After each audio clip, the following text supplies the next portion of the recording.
On today's show, I earned the unfortunate tag of being referred to as the body man. this podcast is recommended for listeners over the age of 18 years.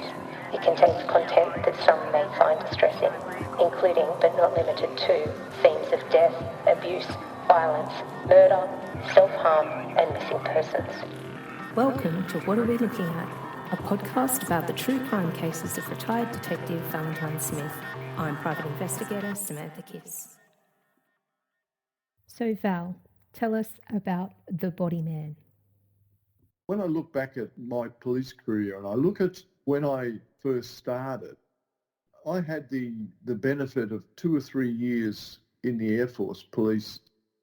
So as a young constable in my early 20s, I had that benefit of some experience before I went into state police in Victoria.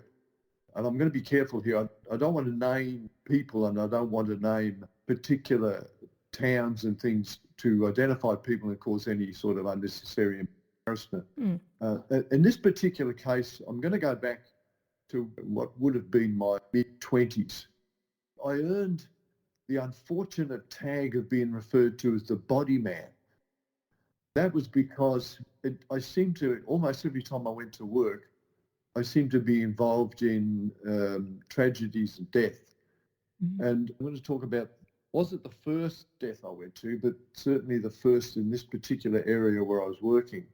And I want to try to get the listeners to sort of picture this particular scene. It was a call to a house in a remote rural area, one of those old sort of turn of the century weatherboard homesteads with a big veranda all around it. And it was the ancestral home of a long-established local family. We were called to a fatal shooting of an elderly woman there. We arrived with a sergeant, just the two of us.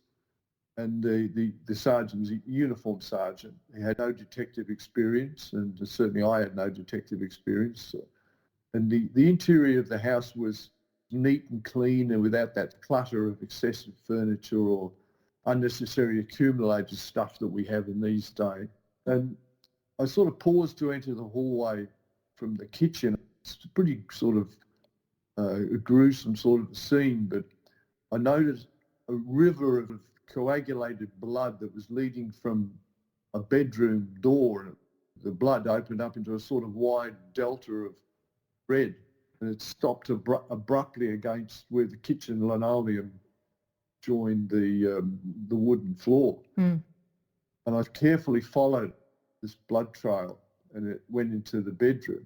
And sadly, I immediately saw the body of an elderly woman lying on the floor. And I just stood there and sort of thought, what are we looking at here? Sort of we keep emphasising that.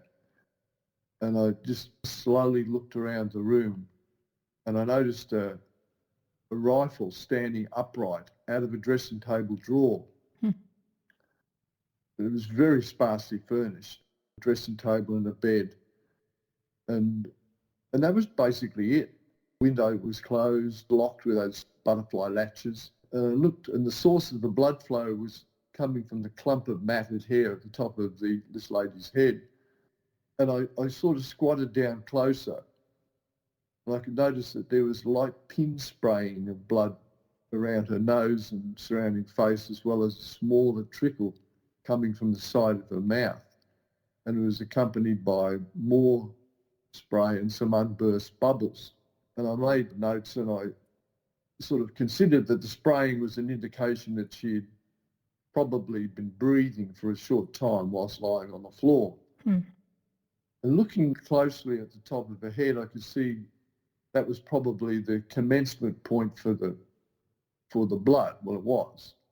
And it could possibly be a bullet exit wound. And I left the room and went throughout the house, and we noted that all of the other windows and doors in the house were in a closed and locked position. There was no sign of any forced entry or anything. And going back into the bedroom and examining the rifle by sight, I was pretty familiar with firearms, and I noted it was a single-shot .22 caliber rifle. It was an old Lithgow style rifle. Lithgow were an Australian manufactured rifle from New South Wales. But I can't remember specifically if it was that brand, but it was that style of a rifle. And it was standing butt down in the top drawer of the dressing table with the barrel pointing at an angle towards the pine lining the top left-hand corner of the wall. Mm-hmm. And it was resting about a foot or 30 centimetres along the drawer from the extreme left-hand end of the dresser. And it appeared to have some light staining consistent with blood specks on the muzzle. Mm. Later, we did a thorough examination of the house and we noted that all of the woman's business affairs were in a complete order. I might add that at this stage. Anyway, getting back to the rifle, we had some discussion between us about the position of the rifle. So took photographs of the whole scene and everything there. And in those days, we used to do the photographs ourselves. This is back in the 70s. Nowadays, they'd have all the forensic people turn up and all that. In those days, they didn't.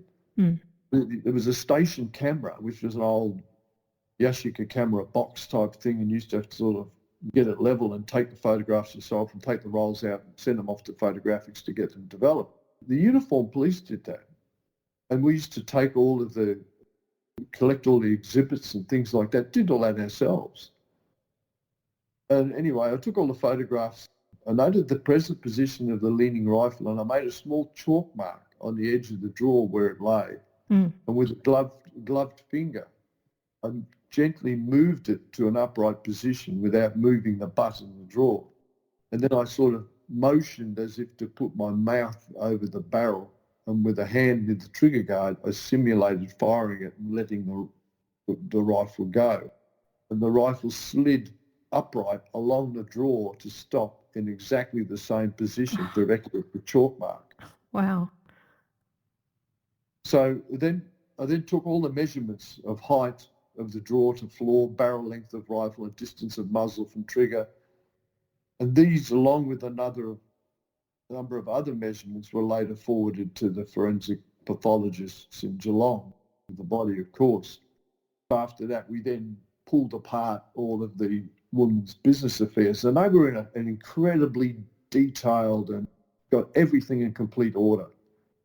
And we made, I want to say we, it was pretty well me, made all the inquiries with the family and took statements. And what I learned was that she was having a lot of health problems, age-related health problems. I think she was in her late 80s, and she was concerned that she was going to be either a burden on the family, either through being put into an aged care or being cared for by the family, and she didn't want that to happen in any way, shape or form. And the conclusion was that she opted for suicide. And the examination later of her, pathology examination, concluded the same result. And the measurements that I'd taken and the photographic measurements came to the same conclusion. And that was all given to the coroner. And the coroner returned a finding of suicide. So that was basically it. But it was just interesting when I look back in the 70s. Some of those cases I had, in reflection, some concern about to some degree, but others certainly not. This one particularly not. But when I look back and I think, wow, like I was a constable. Look at what the community and what society expects the police do these days as opposed to what happened back then. So what we're looking at here is the assumption initially by the police and the investigators that this was a homicide case. Is that correct? Initially, they thought that it was homicide until you had worked out that it was suicide. No. It was the report came from a family member, and there was there was no suggestion that it was anything other than suicide. Okay. However, from a police perspective, we go into these things we should go into these things with an open mind, not just rely on how it's reported. Otherwise, we're going in there with bias. Absolutely. So the difference between what are we looking for against what are we looking at? Talk a little bit more about that in terms of this particular case, Val. In this particular case, what we're looking for is the truth as to what's happened here. To sort of say what are we looking at is an all-encompassing question in relation to every single thing. What we're looking at, we're going in there with a completely open mind. We don't know, when we walk in the door, we don't know what we're looking at. We're told certain things. Somebody has to report it, otherwise we wouldn't be there in the first place. But we don't necessarily, and we shouldn't accept on face value what we're told. We take that on board as a communication that's given to us by somebody, and that may or may not become some sort of evidence in the future, but we shouldn't just accept it without question. Yeah, so talk a little bit more about, should you not have really thoroughly investigated the idea of the trajectory of the gun, how it had landed back into the top drawer, et cetera, et cetera? Well, the approach could have been more simple. Other police, and I'm not sort of blowing my own trumpet here, but other police may not have gone to the extent that I did, and my colleagues did on that particular day, and may have just walked in and just straight up said, "Oh, it's suicide," without putting it to the test, without making the observations, and without testing the hypothesis. And so I suppose that is an example of truth versus fact, right? I mean, there's always this sense of seeking truth, but unless you've got facts to back that evidence, then truth is nothing more than just a hypothesis, like you just said. Well, we never really know. In any event, you never really know unless you were there when it happened. All you can do is look at the weight of the evidence on the grounds of probability, what is more likely than not has happened. And in this case, the evidence weighed strongly towards suicide. And so what could have been the alternative outcomes from that? If it were not suicide by the gun that you've described, in the manner that you've described, what could the alternatives have been?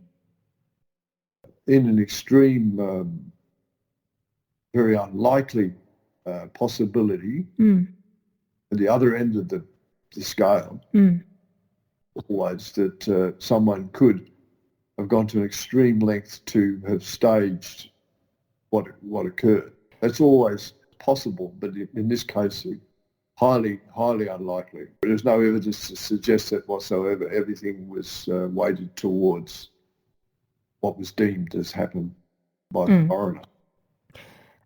Because you found that this individual was elderly, she was unwell, she was sort of expressing her concerns about being a burden, and that she had put all of her affairs into very perfect order prior to this happening.